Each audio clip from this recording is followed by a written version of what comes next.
Assalamu alaikum my dear students, welcome back on another video. My name is Aslan Sami and you are watching my channel Learn with Aslan.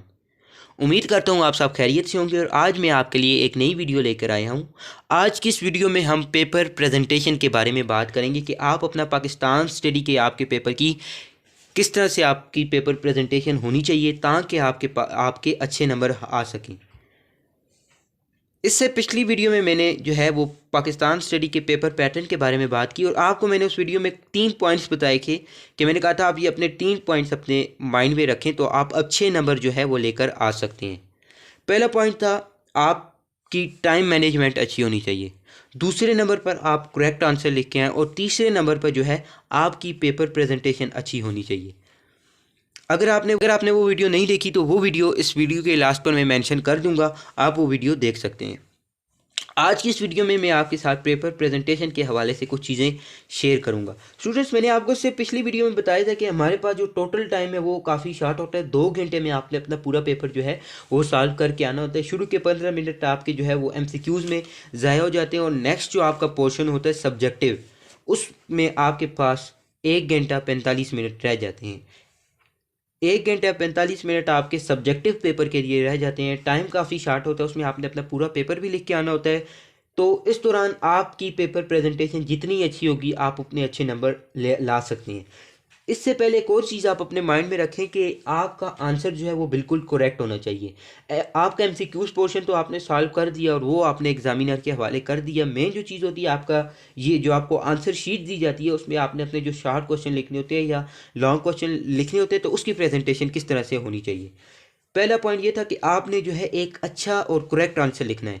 कोई फजूल चीज़, कोई फालतू बातें नहीं लिखनी, क्योंकि आपका पेपर भी इस दफ़ा जो है SLO बेस हो गया। इससे पिछला जो 2023 का पेपर था स्पेशली एबटाबाद बोर्ड में, तो वो SLO बेस आया था। उसमें कई स्टूडेंट्स को चीज़ों का नहीं पता था, इस वजह से जो है वो उन्होंने अपने मार्क्स लूज़ किए। कई स्टूडेंट्स की कंपार्ट्स भी आई हैं। तो इसलिए जो है आप एक अपना अच्छा और करेक्ट आंसर लिखें और दूसरा आपकी पेपर प्रेजेंटेशन अच्छी होनी चाहिए। SLO बेस पेपर की किस तरह से तैयारी करें इसके हवाले से मैं एक नेक्स्ट वीडियो जो है वो बनाऊंगा, जिसमें आपको मैं कंप्लीटली ब्रीफ करूंगा कि आप किस तरह से अच्छी तैयारी करके अच्छे नंबर ले सकते हैं। आज की इस वीडियो में हम पेपर प्रेजेंटेशन के हवाले से ही बात करेंगे। सबसे पहले आपने सेक्शन बे सॉल्व करना होता है या सेक्शन बी सॉल्व करना होता है, जिसमें आपने जो है वो शॉर्ट क्वेश्चन लिखने होते हैं। तो आपके पास जो है 8 क्वेश्चन आपने शॉर्ट में लिखने हैं।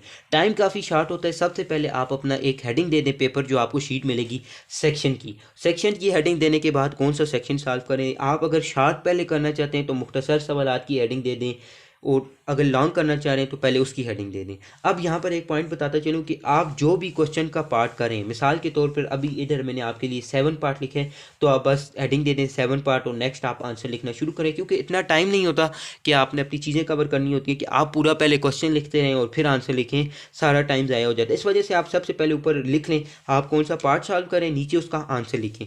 आंसर जो पूछ रहे हैं आप उस आंसर का ही जवाब दें, ज़्यादा चीज़ें अपने से नहीं लिखें, क्योंकि कई स्टूडेंट्स हैं वो लिख आते हैं कि हमने तो ये बहुत सारा लिखा है और आते जब रिजल्ट है तो उनके नंबर काफ़ी कम होते हैं, क्योंकि वो जो चीज़ पेपर में पूछी गई है आप उनको वो नहीं बता रहे होते, इस वजह से आपके नंबर कम हो जाते हैं। जिस तरह कि मैंने अब इधर एक क्वेश्चन सॉल्व किया हुआ है, क्वेश्चन नंबर 7 कि पाकिस्तान के कौन से पहाड़ी सिलसिलों में जंगली हयात ज़्यादा पाई जाती हैं, सतह मुर्तफ़ा पठोहार में रहने वाले परिंदों के नाम लिखिए। तो अब इस क्वेश्चन के हम 2 पार्ट्स कर सकते हैं। पहले पार्ट में वो ये पूछ रहे हैं हमसे कि पाकिस्तान के कौन से इलाकों में जो है जंगली हयात ज़्यादा पाई जाती हैं, कौन से पहाड़ों में जंगली हयात ज़्यादा पाई जाती हैं, जो इसका पहला पार्ट है। और दूसरे पार्ट में हमसे ये क्वेश्चन इसका आंसर वो पूछ रहा है कि सतह मुर्तफ़ा पठोहार के परिंदों के नाम बताएं। अब इसमें आप कोई और चीज़ें लिखने लग जाएँ और मज़ीद तफसील लिखने लग जाएँ तो उसका कोई फ़ायदा नहीं है, क्योंकि आपके एक क्वेश्चन की जो नंबर होते हैं वो 3 नंबर का एक क्वेश्चन है। आप इस क्वेश्चन के नंबर 3 है तो आपको इतने ज़्यादा तो नंबर नहीं देगा। आप बिल्कुल जो वो चीज़ मांग रहे हैं, जो उसकी रिक्वायरमेंट है उसके हवाले से आप उसको आंसर दें।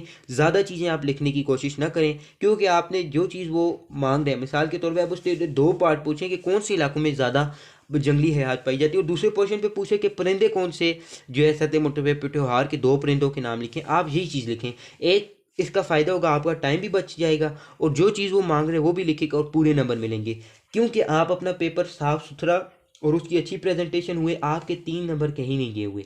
अब इधर अगर आपकी पेपर प्रेजेंटेशन अच्छी नहीं है, चीज़ें आप गुचड़ मुचड़ गड़मड़ करके लिख रहे हैं, तो जो एग्ज़ामिनर आपका पेपर चेक करने वाला है उसको भी किसी चीज़ की समझ नहीं आएगी इसने क्या लिखा हुआ है, तो वो फिर आपको 3 नंबर पूरे नहीं देगा, 1-2 नंबर देगा, और जब टोटल मिलाएंगे तो आपके नंबर इसी वजह से कम हो जाती है।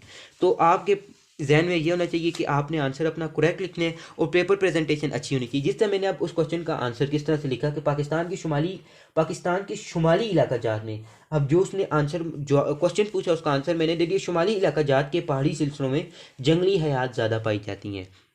अगर आप और चीज़ें लिखना चाहते हैं, मज़ीद चीज़ लिखना चाहते हैं, तो आप एक एग्जांपल लिख लें कौन कौन से जो है वो इधर जानवर पाए जाते हैं। इन इलाकों में ज़्यादातर भेड़िए, स्याह गोश, बर्फ़ानी तेंदुए, काले और भूरे रीछ, हिरन, बर्फ़ानी चीते, बर्फ़ानी मुर्गे वगैरह के जानवर पाए जाते हैं। ठीक है, आपका क्वेश्चन का पहला पार्ट बिल्कुल बेहतरीन तरीके से बेस्ट हो गया।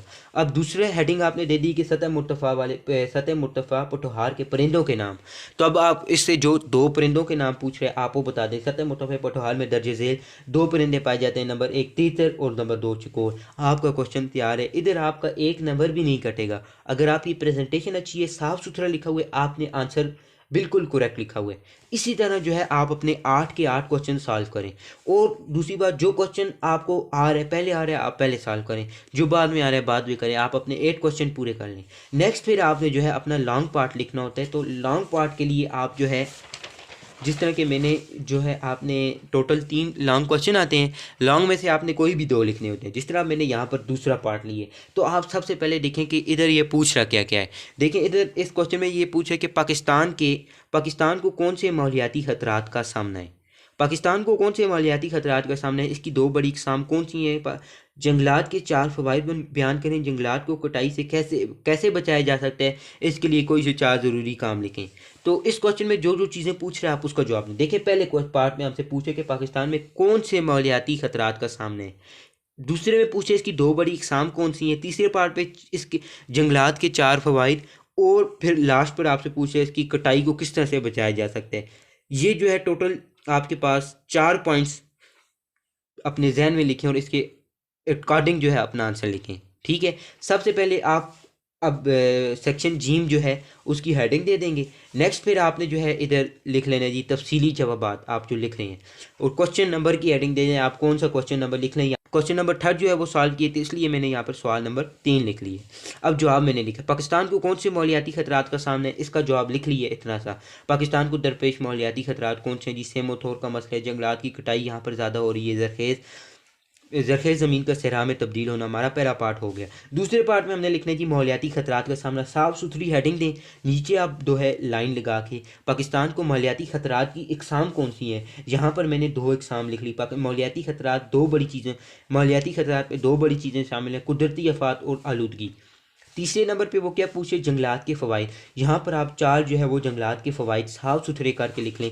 लास्ट पर आपने जो है आपने जंगलात की कटाई से बचाव के इक़दामात लिखने हैं, तो उसमें आप जो है 4 इक़दामात वो लिख लें। आपका क्वेश्चन पूरे 8 नंबरों का क्वेश्चन है, जहाँ पर आप मैक्सिमम से मैक्सिमम नंबर जो है वो हासिल कर सकते हैं। ये पॉइंट जो है कुछ आप अपने जहन में रखें। सबसे पहले टाइम मैनेजमेंट आपकी अच्छी होनी चाहिए, और दूसरे नंबर पर करेक्ट आंसर, और तीसरे नंबर पर आपकी पेपर प्रेजेंटेशन अच्छी होनी चाहिए।